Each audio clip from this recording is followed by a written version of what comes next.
Hello, and welcome to the Sleep Science Podcast. I'm Penny Lewis, a neuroscientist specializing in sleep and memory and the presenter of this show. In the podcast, we talk about all things related to sleep, from dreaming and sleepwalking to what sleep does for our brain and body and how we can get more out of our sleep. Today, we are going to talk about closed-loop auditory stimulation and how it can be used to manipulate oscillations in sleep. This revolutionary form of non-invasive stimulation can be used to actively boost or inhibit specific neural oscillations and has been shown to have wide-ranging effects from sleep structure and memory to the immune system, and even suppressing epileptic seizures. My guest today is Dr. Hongi Ngo, who invented closed-loop stimulation during his PhD. He's currently a lecturer in psychology at the University of Essex. Hongi, welcome to the show. Thank you for having me here. I'm really looking forward to hearing more about your work and about closed-loop stimulation. I thought we could take kind of a historical angle on it to begin with. So maybe you could tell me a bit about how you came to this idea during your PhD. What was your background and what gave you the idea for it? Yeah, I had a bit of a different start with my PhD. So I'm actually, by training, I'm a theoretical physicist. And I started actually in computational neuroscience. So my PhD began with trying to simulate the sleeping brain. But I didn't really like the topic that much. So that's when I thought, okay, I want to do my own experiments, right? Because if you're doing theoretical work, you also have to lean it onto experimental work. And then I thought, okay, no, I want to do my own experiments. And the thing is that during my thesis, I analyzed lullabies. So is there a certain structure in lullabies? Because my master's dissertation supervisor back then, he wanted to basically find some music that puts people asleep, right? And that's what we started with. And then when I started my PhD working on computational neuroscience, I found this paper where they did auditory stimulation in ferrets. It was very simple. So they just had ferrets sleeping. They just played some tones randomly, and they saw that you could induce some sleep oscillations there, right? And I was quite lucky because my second supervisor was Jan Born. So Professor Jan Born in Lübeck, he's very, very known as a sleep scientist. Like he made his mark quite a while ago. I was supervised by him and Matthias Mölle. He was a postdoc back then. And I talked to Matthias, said, look, I found this paper. I want to do this in humans. What do you think? And he liked the idea when we talked to Jan, and that got the ball rolling. So we started with the first experiments where we just had people sleep and played just some random sounds, basically. Nothing in closed loop back then, right? So can I ask a bit more about the ferrets? So you said that you were reading about studies where they'd played sounds to ferrets and it elicited oscillations. Were those just K complexes or? These were actually K complexes, exactly, yeah. But they also had recordings both in the cortex and the thalamus, right? So looking more at how our auditory stimuli processed during sleep. But that gave me the idea of basically to use auditory stimulation in humans. Because it is quite obvious to use it in humans, right? But there hasn't been much work done recently. So that's the reason why we thought that might be a cool idea. And what was the link to the lullabies? That was just what got you kind of interested in the auditory domain, exactly. Yeah. I found that there were some very slow rhythms in the lullabies, which kind of makes sense, right? Like in these low 1 hertz range. And that was kind of like the narrative that I put into my master's dissertation, but that's actually quite a long time ago. But it got me really interested in using auditory stimulation. Also, because when I started my PhD a few years earlier, there was this work by Lisa Marshall where she did electrical stimulation. And I thought it might be a very cool idea to not use electrical stimulation, but use auditory stimulation as a different means to stimulate during sleep. Okay, that makes sense because it was around that time she was in Jan Born's lab and she was using electrical stimulation to boost slow oscillations. So you kind of made that leap from electrical to auditory. Yeah, it's one of those things that it is kind of obvious, but then no one had done it. So next thing I wanted to ask you then is, how does the kind of closed-loop stimulation that you've been doing differ from other forms of auditory stimulation that have been used to try and entrain a sleep oscillation? So, for instance, some people have used fixed intervals rather than closed-loop. Maybe if you explain what closed-loop is. Some people have used sine wave kind of oscillations. Yes, so as I said, the first study we did was we played very short noise bursts. So what we found is that we get every sound elicits a K complex. And then we had the idea of basically, so knowing that the sound induces a K complex, what if we play the sound when we have these K complex oscillations to actually prolong them, right? Closed loop actually means that you perform a stimulation, which is not just randomly, but you adapt the stimulation to what's actually happening in the brain. Our target oscillation was the oscillations, which is the largest and slowest oscillation that we can find during sleep, which has been linked to memory learning, right? And so we thought, okay, we want to use closed loop approach to look what's happening during sleep. And whenever we have a oscillation, we play a sound. Just for listeners who aren't familiar with closed loop stimulation, it's good if we back up and explain what actually happens in closed loop stimulation. So you saw that these sounds elicit large oscillations in the ferret, and then you wanted to apply this in the human brain. Is that right? Yeah.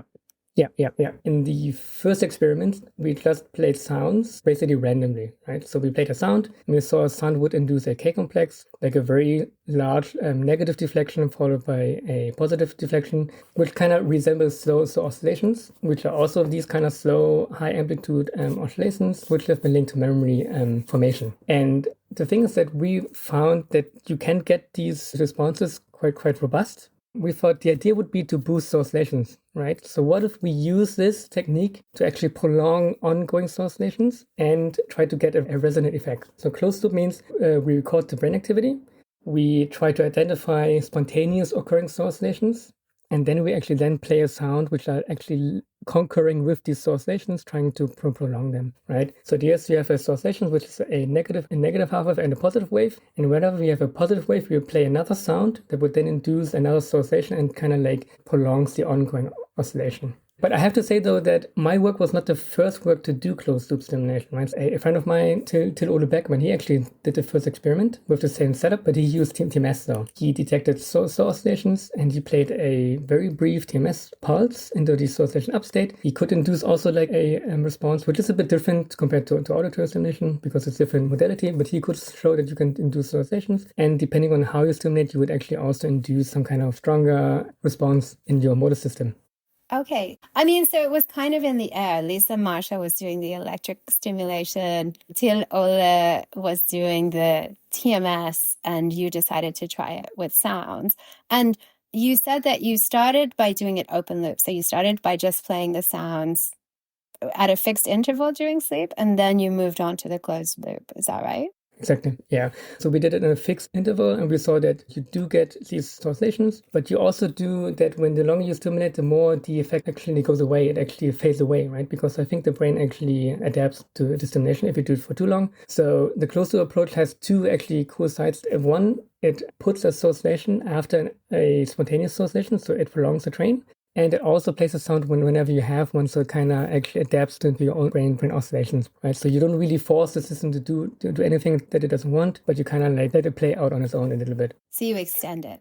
And that's more powerful than just playing them open loop. Open loop, exactly, yeah. What we found, which I found actually first a bit disappointing, but in the end it's actually much better. If you think that you would play sounds to induce more oscillation, you would think that you would have more oscillations, right? So we compared our closed-loop stimulation, where we prolonged oscillation with clicks, to a condition where subject didn't get any sounds, right? So they're just normal, unstimulated sleep. And we found that the participants who got the stimulation didn't have more slower sleep now. Yeah, so I thought, oh, that's actually a bit weird, right? Because I thought you must have more deep sleep. But as I said, you do the stimulation whenever the brain has oscillations, you prolong them a little bit, you let the brain play it out, and then you do the next stimulation whenever you have another oscillation, right? So you're not really increasing the amount of oscillations, you kind of group them a bit differently. And with this, you actually increase the efficacy of sleep. So you have the same amount of sleep, but it's actually more efficient to do what it's actually there for. Yeah.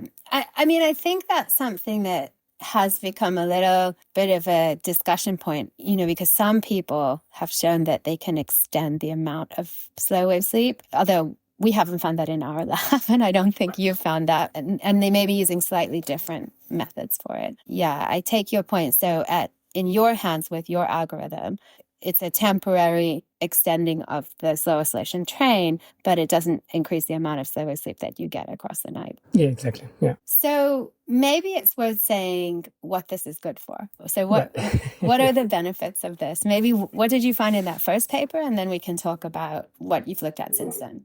Okay, so in this first closed-loop paper in 2013, we had participants learn a paired associate task. So participants had to learn pairs of words, which are actually slightly linked. For example, cat and dog, or tomato juice and airplane. They had to learn these. They were distracted for a while afterwards, and then we tested their memory. you tested the memory by giving them one of the words and they have to name the other one, right? So very simple paired associate learning. And we did the same then the next morning after they got stimulation or they didn't get stimulated. And what we found is that participants who got the stimulation had much better memory afterwards.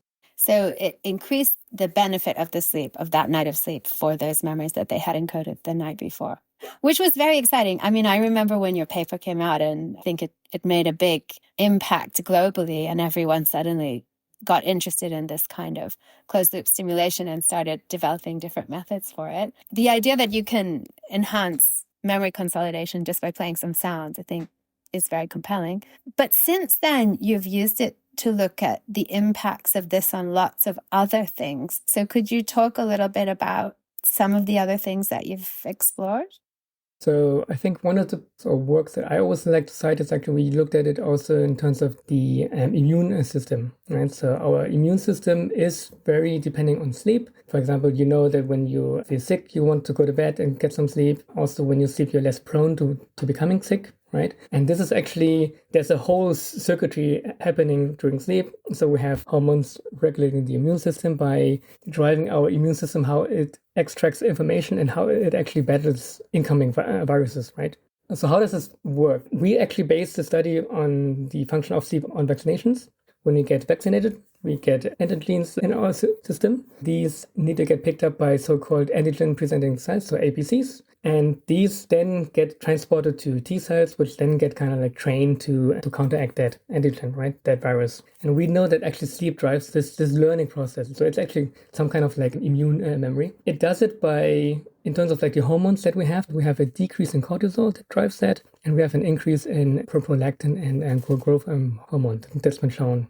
Not only do we have these hormones driving this whole process, but this whole process, these hormone regulation is also driven by sleep. So wave correlates with the amount of these hormone dynamics. And that's the reason why we actually did the same thing. We did the same stimulation and we looked at the hormone and dynamics. So what we had is actually a very complicated study when you think about it. We had people come into the lab. They had to lay down for 15 minutes. So the body like gets into a resting mode. Then we allowed them to sleep. And for the first 2 hours, we provided the stimulation, or they didn't get stimulated, and then we stopped and they slept 8 hours. But what we also did is we took blood. So we sampled blood before we started the experiment, and then we sampled blood during the stimulation every 5 minutes, and then we sampled blood after the stimulation for the rest 6 hours every 15 minutes. And that allowed us to look into the concentration of cortisol and prolactin. And we also were able to look at the concentration of B and T cells. And what we found was actually two things. So we found during the stimulation, you had a very strong decrease in cortisol immediately with the stimulation. That lasted for quite a while during the stimulation. And we also found an effect on the T cells, which actually was a bit later though. So when we stopped the stimulation after 2 hours, 1 hour later, so after 3 hours, we saw that we have less T cells in the bloodstream. And it's indirect evidence now, it's not direct evidence, but we think that by driving oscillations, we enhanced like the flowing of these T cells basically. And we think that they must be somewhere, so they must be in the lymph nodes. And that's where, as I said, we have the immune memory being created there. So it's fascinating. But why should the slow oscillations influence the T cells? It's the hormones that actually drive that regulation, right? Your hormone household that's what's driving cell migration, cell replication and everything, right? So it's not that the association directly drive the T cells, but it's the hormones that then actually interact with how these cells are actually wandering through your body. It sounds like it's probably a complicated kind of cascade, but there is a causal effect, basically. That's what you showed, that by boosting these slow oscillations or extending the slow oscillation trains, you increase the amount of T cells, which is very cool. And it feels quite distant from the original result with the episodic memory, the word pairs. But actually, I know that Jan Born has a strong hypothesis around the role of sleep in the memory aspect of the immune system. So it fits very nicely with that, doesn't it? Yeah, I mean, it's the same thing, right? Memory has three phases. We have the learning, the encoding, you have the retention period, the consolidation that happens normally we think during sleep, and you have the retrieval. And if you think about the immune system, it's the same thing when you do a vaccination. The vaccination is the encoding, the learning. Then you have the consolidation. That's where the T cells learn to counteract viruses in the lymph nodes. And then you have the retrieval. That's when you get exposed to this virus again, and then you have to combat them. So it's the same, I think the same principle. And it's kind of cool that sleep is important for both of these processes. So when you say it's the same principle, what you mean is the slow waves are somehow helping the system to retain the information. And in this case, it's information about the identity of the invaders. In the other case, it was about the word pairs that you've learned. But somehow that slower sleep is helping that to be remembered better. Yeah, it's very cool. Okay, but that's not the only leap in applications that you made. Do you want to tell me about some of the others? Yeah, so probably I think the other one, which is quite interesting, we had a bit of a small sample size, all right? There are children who have epileptic spikes, so during sleep, and it's been shown that these children, it does actually affect their cognitive functionality, right? So one idea we had to see, okay, what happens if we perform a stimulation of auditory stimulation, even locked to these spikes? So not to oscillations, but to these epileptic spikes. And I think we tested 6 or 7 children then. And so whenever they had a spike during sleep, we would play a sound again. So just the same sound, a very brief like noise burst. And what we found is that following a stimulation, the children had less spikes compared to children that didn't get the stimulation. And how do we think this works? I think it's, again, a very complex process. But you hear a sound, it gets processed in our thalamocortical networks, and that then induces these K complexes, these spinners, whatever, right? And the thing is that epileptic spikes are also actually generated in the same networks. And the way we see it is that by doing the stimulation, we kind of hijack the networks that would actually induce these spikes. So in the end, we actually have less spikes happening, and that's the idea behind it. It relates to the fact that in your original paper, you found that if you played the sounds in the wrong phase, in the down phase of the slow oscillation, you could actually dampen down those oscillations, right? Well, the thing is, auditory stimulation during sleep normally always gives a K-com complex, right? But if you give them at a different phase, in this case, the down state, you would do get a lower response actually. So we found that we do get a bit of dampening, but you probably would have to do it a bit more to get a really strong dampening effect, like long term. But that's actually also a different story, right? So what you actually compared with. So when you do it in the up state, you get a very nice prolongation of this oscillation. And then you also get the sleep spinets. So a very strong increase in sleep spinets, which is 12 to 15 hertz activity, very short, which has been linked to plasticity, also to memory. And this process is a bit actually disturbed when you do it in the down state. So when you disrupted the spikes in epilepsy, were you targeting something equivalent to the downstate to kind of disrupt that process of building up to a spike, or was it a different mechanism? The spikes are normally quite short, right? So we did try different phases. So spikes normally also like a very sharp negative peak and a positive peak. Then you get some kind of spike wave afterwards. We did target actually all of these 3 types. I have to say, I would have to check which one was better, right? So it didn't make that much difference what you kind of get as a response. But in the end, what you do get afterwards was actually then overall a decrease in spike activity. Why do you think? I mean, what's the mechanism for decreasing it? Is it just kind of disrupting the continuity of the build-up to those spikes, or? Yeah, you need the thalamocortical network to be ready to actually generate a spike. But if you use that system to generate something else beforehand, the system actually needs some time to recover until it then can actually give a spike again, for example, right? So the auto stimulation hijacks the thalamocortical network. We actually saw spindles actually happening, right? Then the system needs to cool down again until it then could actually potentially give a spindle or a spike. I see. So it's creating a kind of a refractory period when the spikes can't happen. And you're creating the refractory period through a response to the auditory stimulation that is not pathological. So that's much better than having a refractory period after a spike. Yeah, exactly. Yeah. I see. And so that for that reason, it didn't matter so much which phase of the spike you stimulated. The point was that you caused a strong activation in that circuit such that there was a refractory period. Yeah. What's actually interesting is that there was a recent paper, I forgot actually from whom, but they did a oscillation closed-loop stimulation in these children. And they also looked at memory. And they found that you can improve memories in these children also with oscillation closed-loop stimulation, right? So it's two different parts, right? One is actually trying to enhance oscillations, enhance memory, and the other part is like trying to interact with these spikes and try to decrease these spikes, right? So I think it's actually a pretty interesting development in that sense. In terms of trying to understand when you can play the sounds in order to have what effects? Trying to understand it and also trying to help them, right? So what can you do to help these children? They do have these epileptic spikes. They do have some kind of cognitive difficulties. So do you want to enhance oscillations? Do you want to actually decrease the amount of spike? Do you want to do both? And you can do both with auditory stimulation and closed loop. So I think that shows actually how cool this approach actually is. Mm-hmm. Do you know if there is more work kind of planned with that? So, well, I do know that Reto Huber actually ran some studies in Zurich, but I don't know anyone else actually does it. It's a bit difficult to get access to these children, right? So you need to have very good context to some clinical people. So that's always a bit difficult. I mean, I think new treatments for epilepsy that are non-invasive are very exciting. So another study that came out using closed-loop stimulation came from Reto Huber's group, and they kind of harnessed all of your ideas, but then they chose to stimulate the downstate and try and disrupt the slow oscillations. And I believe they did that in a localized way over the motor cortex. So, they took the electrode over the motor cortex and they chose the downstate on that electrode as the time to stimulate, and they disrupted future slow oscillations, and they actually found an impairment in motor consolidation across the night when they did that. Do you think that's tapping into the same kind of mechanism of the refractory period, or why do you think they would find that? Yeah, so the localized, so that's actually a very cool study that he ran. I think it was Sarah Fattinger who ran the study, right? There's these two things that are happening, right? So you have these oscillations that we believe are very orchestrating everything. Then you also have the sleep spinels, which are actually nested in the follow oscillation, that these processes kind of do underlying memory processing during sleep.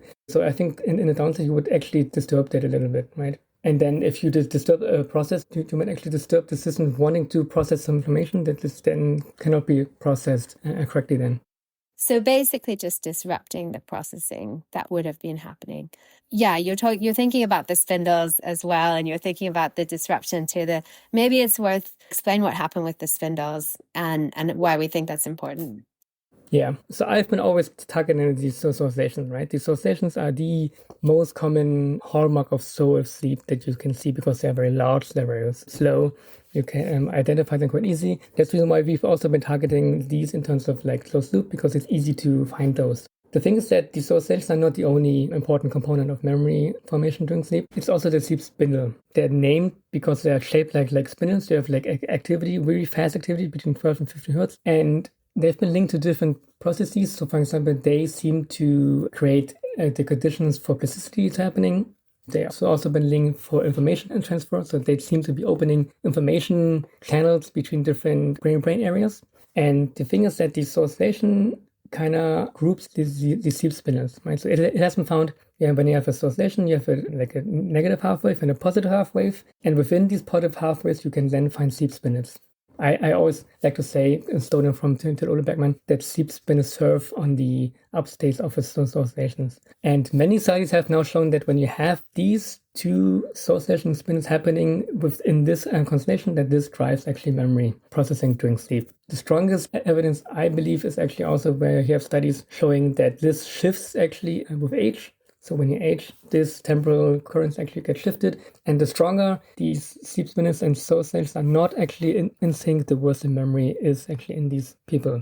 And what my simulation found is not only that we would induce oscillations, but we have a very strong increase in sleep spindles actually with the induced oscillation, which is actually quite strong. And that also correlates actually with the memory change that I find after the stimulation. Okay. You find this increase in spindles, but it also has a refractory period, right? It does, yes.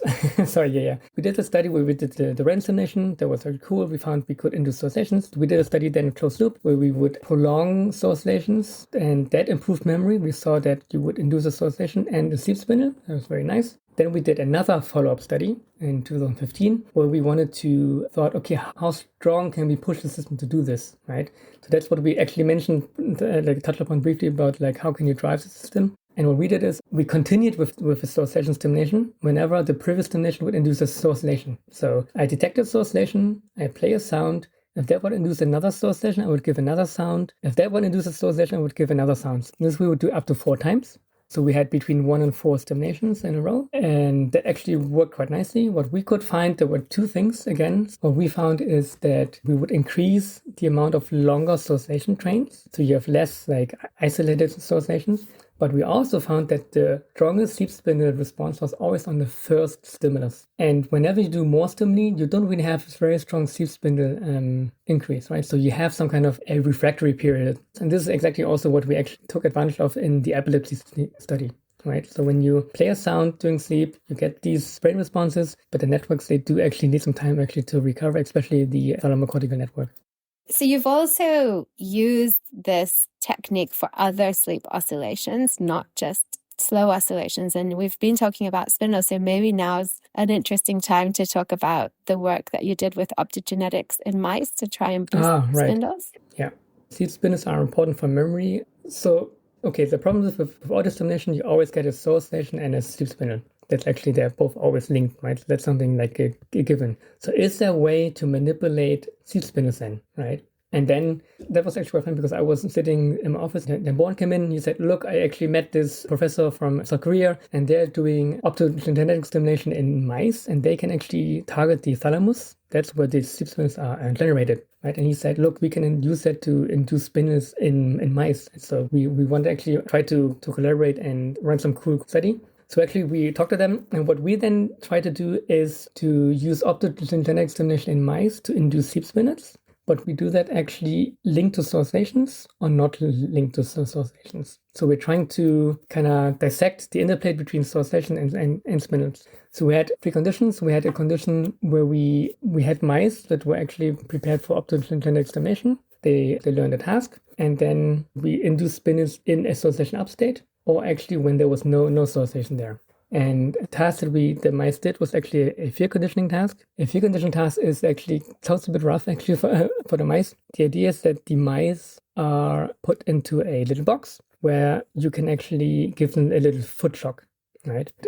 What you would do is you would play a sound and that would be followed by a foot shock. So you would condition them to the sound to give a fear response, right? And what happens is you give a sound, you give the foot shock and they would freeze. And that's your measure of memory, right? So how strong do they freeze? So how strong is the association between the sound and the nasty aversive shock? Exactly, yeah. And it's also not only the sound, it's also the context of the box, right? So it's the box actually, which is actually there. Then they did the fear conditioning, then they slept, we did the stimulation. We either stimulated sleep spindles during the oscillations or we stimulated sleep spindles without these oscillations. And then we assessed again the fear conditioning. And the idea is then that you put them in the same box and you play the sounds and you measure actually how much they actually freeze. And we found that actually the amount of freezing was actually much stronger in the mice that got the oscillation spindle stimulation compared to the isolated spindle stimulation. I see. So let me see if I understand. So they had the conditioning procedure where they're meant to learn the association between the sound and the shock. And then they had an opportunity to sleep. And during that sleep opportunity, some of them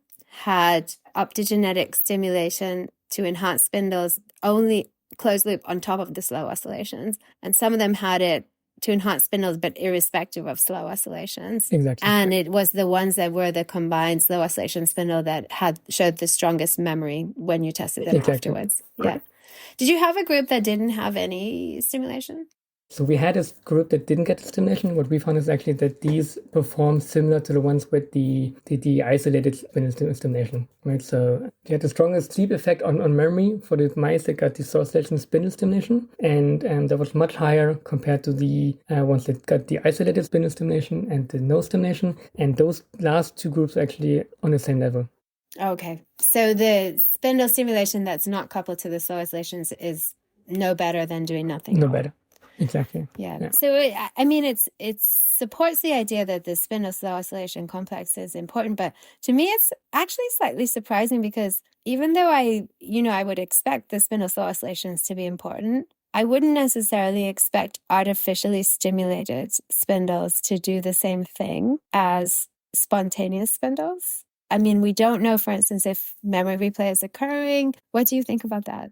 Yeah, so there was also a big discussion when we published that paper because we did the stimulation in a different frequency range, right? So in humans, sleep spindles, the ones that are fast sleep spindles that we know are important for memory, are between 12 and 15 hertz. It's a similar range in also mice, but in that study we actually worked with much lower spindles, so we stimulated around 8 hertz, right? I think the difference here is that in that study we really targeted the thalamus, so we really induced that activity in the thalamus, but it's actually generated. I did try something similar with auditory stimulation in humans, and that actually didn't work because it's actually a different way you actually stimulate the whole network, right? So it's very difficult to induce spindle activity auditorily because in sleep you always get this very strong auditory oscillation response, right? So it's a tricky picture.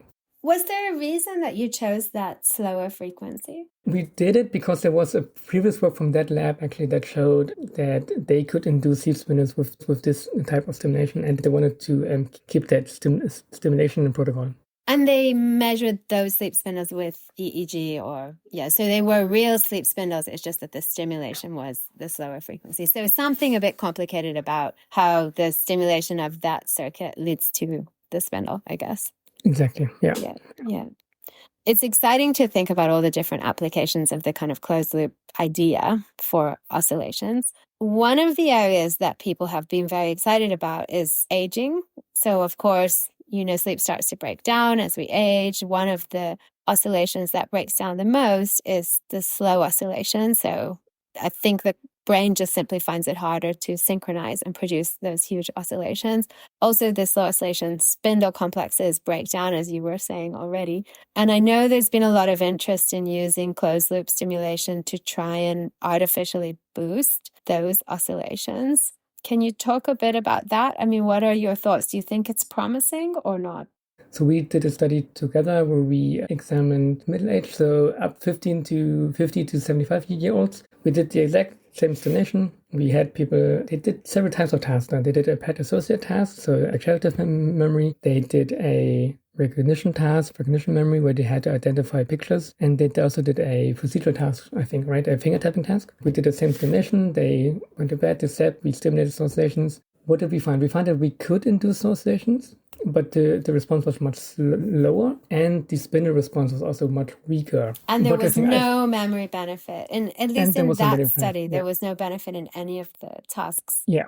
So that study, which was run by Jules Schneider, that's true that the results were a bit disappointing in terms of middle age group. But since then, there have been a number of other studies. So Nelly Papalambros published a study where they did find a memory benefit with closed loop stimulation, but they used a different algorithm. So instead of using the algorithm where you time the clicks that boost the oscillations based on the period of the slow oscillation.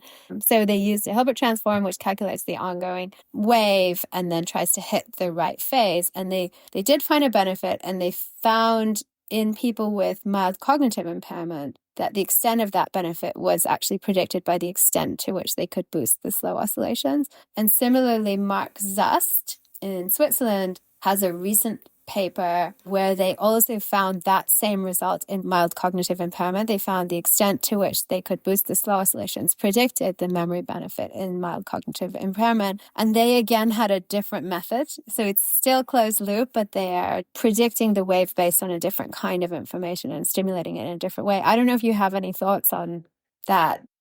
Yeah, I think that different things that come into play there. So one thing is that what do you define as association? As you said, they're different in older people, right? And in our study, we had the same criteria as for younger participants. So you would have stimulated less in that sense. That's one thing. So what the other algorithms do, they don't really have the strong criteria in terms of like amplitude. So we stimulate association with a certain amplitude, right? They had to be very strong, like prominent associations. What they do in these other approaches that they are a bit more lenient in that way, and they are driving the system just a bit more. And I think that might be the approach there, right? The young, healthy brain can do these oscillations quite well, right? And you can boost them just a little bit, and that actually helps. I think for the slightly older brain, you might actually have to push it a bit more to get these effects. And then there's also, if you're comparing healthy and people who have MCI, like mild cognitive impairment, you can't really compare. There might be a different effect of the stimulation in these types of population because they actually have problems, right? So they have an impairment. And if you use the stimulation net, it might actually have a stronger beneficial effect then, right? So I think it's always a different questions like, what's the age? Are they really young or are they a bit older? So what type of stimulation should you do? And also then actually, is it a healthy or is it a clinical population, right? So because the effects might actually differ there. So in hindsight, if I would actually run a study again, so I would probably use a different criteria to be a bit more lenient when to stimulate, and then also probably drive the system to do a bit more associations to you trying to actually push it to the limit actually. And do you think the algorithm matters? So, I've made a list of some of the different ones that I know about. So there's your algorithm, which uses timing. There's something called a phase-lag loop, which calculates the phase in a slightly different way. There's the one that Mark Zust used, which uses, I believe, whole brain EEG and looks at the synchrony between the electrodes, if I'm right, and when that decreases. Yeah. Okay, so what I do is I have one single electrode, and that looks at a signal, but that it crosses a certain thresholds, and then it actually detects association. He derives a topography of the association and bases the detection on the associations. Then we have the phase-lag loop, where you have a continuous sine wave that gets fitted to your brain signal, right? And then wherever you have a peak of a sine wave, you would give this stimulation. Many different approaches. I mean, much better than the one that I used back then. Mine is probably quite simplistic in a way, but it's the thing about my approach that I like is that that's quite fast. So you don't really need that much in computation. Does it make a difference? I do think it depends on what you want to do, right? So if you have younger participants and want to improve memory, it might be enough to just do 2 stimulations in a row and then that's it. If you want to drive slow waves, actually, then you probably need a bit more, and then you probably should be a bit more lenient when you do a stimulation, like loosen up your amplitude criteria. So I think it really depends on what you want to do. I think they all have the uses actually. Mm-hmm. Okay, so like everything, think about what method to use for which application. So it sounds like you're not writing closed loop off as a way to enhance slow wave sleep in older people. You think it's something that we should continue to investigate, but just with these kind of changes. Yeah. I think there needs to be work done because we need to dissect the stimulation parameter space, I think, just a bit more, right? So when do we have to do stimulation? How precise do we have to be? Like, does the volume matter? Do we have to drive the system a bit more? Do we just nudge it just a little bit and see what happens? And then it can also, what kind of measure do we want to have? Is it just sleep, or is it also behavioral measures that we want to look at? Is it memory? Is it something else? I think it really depends on what we want to do. And I do believe there's much more that we can do, yeah. I've been using closed-loop stimulation mainly in healthy participants to trying to understand the mechanisms behind oscillation, sleep dependence, and memory. But I think there's a lot we could do also more in kind of like a translational setting. Mm-hmm. Okay. One of the newest literatures and one of your newest exciting papers on this is where you started to apply targeted memory reactivation in a closed loop way. And so could you talk a little bit about that, and we can think about what's going on there? Yeah, okay. Targeted memory reactivation, or TMR in short, is, I think, a very cool technique to boost memory. I mean, there are 2 studies which actually come in mind there, right? One is actually not really targeted memory reactivation, but I would call it contextual memory reactivation. It's a study by Björn Rasch. I think that was 2009. He had participants learn a special task. So it's a game concentration. You have a grid of cards with images, and you have to remember on which locations you have the same pair. And they did this kind of task. They did the task while they actually smelled a certain odor, for example, a rose smell. And then they went to bed and they re-exposed the participant to this odor while they slept. And they found that when you get this odor during sleep, you would have a much better memory of the card locations afterwards, right? So this, I think, they reactivated the context of the learning that they did beforehand. Very cool study. But that was actually then taken up a notch by using a targeted. And that's, I think, a study by Rudoy. They also had a very cool spatial task. So participants had to learn locations of images on the screen and for example, like a cat at a certain position, and that was actually linked to a sound, like a meow. And then for half of these object sound pairs, they would play the sound during sleep, and the other half they didn't play during sleep. And what they found is that the memory of the position of that certain item was much better when they heard the sound during sleep compared when they didn't hear the sound during sleep. And what I did then a few years ago, 2020, is I combined what I did previously, the closed loop, with the TMR. So we had participants learn pairs of verbs and images, also linked to a sound. For example, you would have the verb jump and a car, and you would hear the ignition sound of a car. And then we would play these sounds either during the up state or the down state, and then check the memory. And we found that the memory was much better when they got the sound in the up state compared to the sound in the down state. And that actually showed us that you could actually optimize. TMR works when you do it just randomly, but you might actually make it even better when you play it in the up state. And it might actually even be possible to impair memory when you do it like in a down state. Right, so it's not only that we want to boost memory. In some cases, we actually also want to impair your memory. Right, so think about trauma, for instance. Why should playing it in the downstate impair the memory? That's a good question, and I don't really have an exact answer for that. The way I think is that the brain wants to actually reactivate certain things, and you kind of do it at the wrong time, right? And that kind of probably then disturbs the memory representation that it actually has.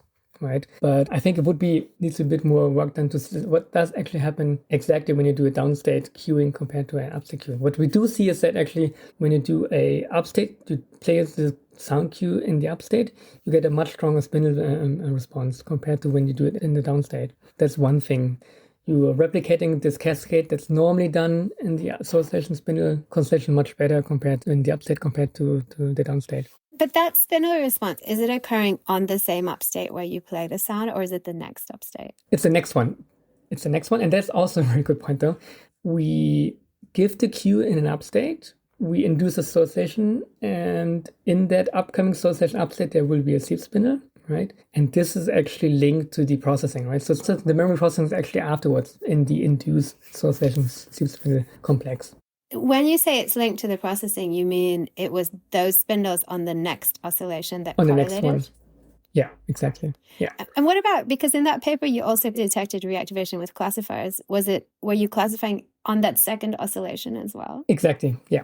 The task was actually structured in that sense that we would pair the verbs with different types of images. We would pair it with an object, for example, a guitar or a car, or we would pair it with a scene that was actually a corridor or a house. And you can then use a classifier to train on the brain activities that underlie these two different types of images, right? So the classifier can know by seeing the brain activity, oh, that actually was a trial where a subject saw an object, and that actually was a trial where a subject saw a scene, right? So we could train it on. And what we could do is then we would train a classifier to identify these types of images, use it then during sleep, and see when do we actually get the processing of image evidence during sleep. And what we found is that when you do TMR in the upstate, you would do the association in sleep spindle, and then in the upcoming sleep spindle, you get evidence of processing of that specific image. And you do get it a little bit in the downstate, but much less, but not actually with impact. But that, again, you're applying the classifier on the upstate that happens after the This happens next, yeah. Yeah, but that's the thing, right? Because you give the cue that needs to reactivate the memory information, and that needs to process, and that's processed actually in the next upstate in the upcoming association spindle. And that's been shown also by other work by Thomas Schreiner, who also did TMR. He didn't do a closed loop though, but he actually also showed that actually anything that comes afterwards, after the cue, is actually important in terms of the actual processing of the information. So the kind of suggestion is that if you play the cue at the right time, then you get this nice spindle response on the next oscillation that's processing the memory appropriately. But if you play it at the wrong time, then the brain tries to respond, but it can't respond appropriately because things were out of sync, essentially. And it may be that if you keep doing that, you are actually disrupting the process that might have happened if you did nothing at all. And so you get actually a worse consolidation than if you had just done nothing. Right, yeah. If you do nothing, you would have spontaneous reactivation, right? And you would do it in downstate, you would actually disturb what's happening in there. In hindsight, what we did in that study is we had the up and down date queuing in the same night right? And I would do it differently now. So I would do it actually in separate nights, because so what I found is when you cue either the down or the upset, you always get the same response. What's happening with the spindle afterwards, that's actually, I think, the key aspect, and if information is reinstated or not. So you don't really know if you do have some kind of carryover effect of the nation, right? So I would probably do it in different nights now and have a clear one night only upstate queuing and one night only downstate queuing, and then see what's happening there. Because you worried about how one would bleed into the other. Exactly. Yeah. Yeah, so I think that was really exciting. And I think that the closed loop TMR kind of pulls together your work on closed loop stimulation of slow oscillations and the closed loop stimulation of the spindles in the mice in a really nice kind of, and also the upstate boosting versus the downstate suppression. Yeah, it's a really nice way. So do you have a recent paper about closed loop stimulation for insomnia? Did it have a beneficial effect? That's a collaboration I have with Daniela. So we've been working together for a long time, though. They are in Prague at the National Institute of Mental Health. Very, very nice group. They did a pilot study with insomnia, and they found it works. You can improve a bit of sleep, but we didn't find a memory effect, though. But that was a very small sample size, so I would be careful. So was the idea to boost the slow oscillations in people with insomnia? Exactly. Yeah. Insomnia is tricky though, right? Because as far as I know, so I'm also not an expert in insomnia. Insomnia is people who, they can't fall asleep. That's the difficulty, right? And they can't maintain sleep. And then also, I think how they react to external stimulation is also a bit different. I think it's a tricky field though. What I would find interesting is trying to help them to fall asleep though, to get a stimulation that actually does that. That would be really cool. And that's something, I have some ideas, but I really didn't have the time to actually implement those. Yeah. So, I mean, maybe that segues nicely into my last question, which is, what do you see as the future of these kind of methods that we've talked about? So the closed loop auditory stimulation, but also TMR. Where do you see these going? TMR has been used in many different applications, which I find very, very interesting, clinical applications, right? So one study, I always cite in my lectures, is a study by Azi, where she did it with people who smoked, right? So she did TMR with like odors and made people smoke less. And the closed loop stimulation actually has some very cool developments done by many different groups in terms of the efficacy of what you can stimulate. It's not only that oscillations now, you can stimulate theta or so 4 to 8 hertz frequencies or even sleep spinners now very, very well. And I think getting these advances on how you can detect fast and robust these different oscillations can help us to understand way more what's happening during sleep. So I think there's some very important developments that probably give us many, many new insights. So when you say fast, you mean looking at faster frequencies. So trying to stimulate faster frequencies with closed loop. Exactly. Yeah. So it's an investment of what you can stimulate, because there's not only oscillations, there are different oscillations you can look at. Then it's the question of the application. What can you use it for? I've actually been helping doing it in people with insomnia. Epilepsy is something. In general, aging, that's also linked then to dementia, right? So there are many different applications we can probably use and see if we can use it to help people in that sense. What I also think though is we should also consider different types of stimulation techniques though, right? Because auditory is cool, it's easy to apply. People actually don't fear it, but we might also have to use some things like electrical stimulation still, because that also gives us more opportunities of modulating different types of oscillations. And I mean, that's really nice in a way, because it brings us back to the beginning of the conversation where you said, one of your inspirations for starting this work with closed loop auditory stimulation was Lisa Marshall's electrical stimulation of the brain. So you've explored the auditory stimulation to a point, and now you're considering going in a way back and exploring this kind of stimulation with electric. Yeah, exactly. Great. So watch this space. But for now, I think we're out of time. So I'll tell you, thank you very, very much for telling me all about closed loop stimulation and the history of it and explaining some of the details. Thank you for having me here. Yeah. You've been listening to the Sleep Science Podcast with me, Penny Lewis, and our guest scientist, Dr. Hongi Ngo from Sussex University. If you want more information, please look up this episode on our Buzzsprout website. If you've enjoyed the show, feel free to like us on social media. From me and all of us here at the NAPS Lab in Cardiff, UK, take care and sleep well.